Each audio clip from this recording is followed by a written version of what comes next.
बालाघाट जिले में इन दिनों धान की तस्करी जोरों पर है। देर रात धान से भरे 2 ट्रकों को पत्रकारों की सूचना पर प्रशासन ने बड़ी कार्रवाई करते हुए महाराष्ट्र ले जा रहे 2 ट्रकों को नवेगांव थाने में खड़ा कराया। प्रशासनिक अमले ने इस वक्त गाड़ियों की चेकिंग की तब उनके पास किसी प्रकार के दस्तावेज नहीं पाए गए। आपको बता दें कि मध्य प्रदेश में बालाघाट एकमात्र ऐसा जिला है जो सर्वाधिक धान उत्पादन के लिए अपनी पहचान रखता है। उच्च क्वालिटी की धान सहित सर्वाधिक उत्पादन वाला जिला प्रदेश में धान का कटोरा के नाम से मशहूर है, किंतु बालाघाट जिले के उच्च स्तरीय धान को अधिक दाम में महाराष्ट्र के गोंदिया जिले में बहुतायत मात्रा में बिचौलियों द्वारा बेचा जा रहा है। चूंकि उपार्जन में किसानों से खरीदी गई धान को विभागीय दस्तावेजों के आधार पर मिलर्स अपनी मिल में मिलिंग कर सरकार को धान के बदले निश्चित मापदंड का चावल प्रदान करते हैं, लेकिन देखा जा रहा है कि कुछ मिलर्स द्वारा शासन से लिए गए धान को बिना मिलिंग के मंडी टैक्स देकर दूसरे राज्यों में बेचा जा रहा है। ऐसे में प्रशासन भी असमंजस में है कि आखिर धान की इस तस्करी पर कैसे रोक लगाई जाए। हालांकि बॉर्डर पर प्रशासन द्वारा चेक पोस्ट बनाए गए हैं, जहां से मिलर चालाकी कर मंडी टैक्स होना बताकर रात के अंधेरे में अपनी गाड़ियों को पार करा देते हैं। इसकी सूचना पर देर रात बालाघाट तहसील व मंडी सचिव द्वारा 2 गाड़ियों पर कार्रवाई कर छानबीन की जा रही है। अब देखना यह होगा कि इस तरह के कृत्य को प्रशासन किस तरह से अंकुश लगा सकता है। क्या पाया गया सर? 2 ट्रकों में धान परिवहन अवैध रूप से होने की सूचना प्राप्त होने पर अभय महोदय के निर्देशानुसार मैं मौके पर उपस्थित हुआ और जांच में मेरे साथी अमला एवं मैं पुलिस बल के उपस्थित हुए। जांच के दौरान प्रारंभिक रूप से मौके पर एक जो ट्रक क्रमांक था MH40 BL0411, इसमें जो धान परिवहन किया जा रहा था उसमें कुछ शासकीय उपार्जन में उपयोग होने वाले जो जूट के बैग्स रहते हैं उनकी प्रिंटिंग पाए जाने के कारण वो संदेहास्पद स्थिति में पाया गया। इस कारण से उसे जांच हेतु आज नवेगांव थाना में ही रखवाया जा रहा है।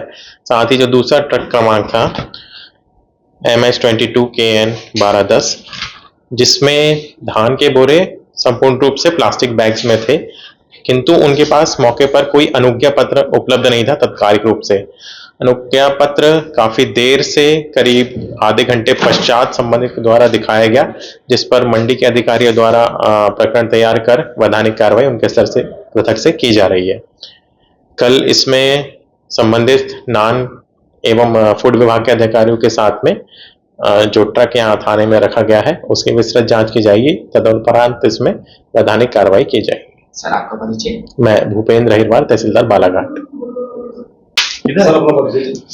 मैं मनीष मरावी, मंडी सचिव बालाघाट। जी, किस तरह की कार्रवाई की जाएगी? सूचना प्राप्त होने पर तहसीलदार महोदय के साथ मैं भी आया मौके पर और यहाँ पे 2 वाहन मिले जिनके नंबर MH22 AN 1210 और दूसरा वाहन MH40 BL 0411 है। क्या उचित कार्रवाई की जाएगी? दोनों में अनुज्ञा पत्र पाए गए हैं और एक में जो है सरकारी बोरे से संदिग्ध प्रतीत हो रहा है, तो उसकी कार्रवाई तो सुबह होगी। और एक जिसपे अनुज्ञा पत्र नहीं था, देर से बनाया गया था, उस पर मंडी अधिनियम के तहत कार्रवाई की जा रही है और कार्रवाई करने के पश्चात वाहन को मुक्त कर दिया जाएगा। सर कहाँ से आ रहे थे, कहाँ जा रहे थे दोनों? एक वाहन जो था वो नैनपुर से आ रहा था और उसका गंतव्य स्थान उसने बताया नहीं ड्राइवर ने कहाँ जाना है, और दूसरा बालाघाट से ही था, वो भी शायद बालाघाट ही जा रहा था। सर लगातार देखा जा रहा है कि बालाघाट मध्य प्रदेश से महाराष्ट्र के लिए जो है ये धाने जा रहे हैं।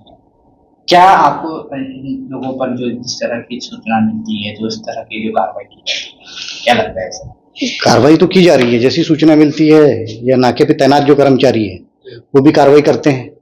बहुत सारी कार्रवाई हुई है, बालाघाट मंडी में बहुत सारी कार्रवाई हुई है, 5 गुने की बहुत सारी कार्रवाई की गई है। सर मैं बोल रहा था कि जिस तरह से चर्चा हो रही थी कि ट्रक में आधा माल जो है जूट में जाता है और ऊपर वो है नॉर्मल बोरों में भर जाता है, उसकी अनुज्ञा काट दी जाती है, तो उसके ऐसी परिस्थिति में फिर आप क्या करते हैं?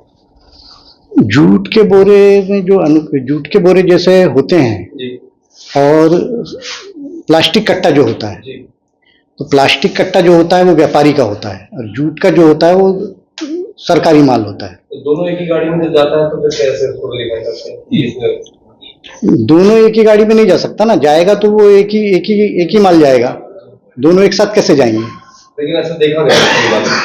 अब वो तो जांच का विषय है, देखा गया वो जांच का विषय है।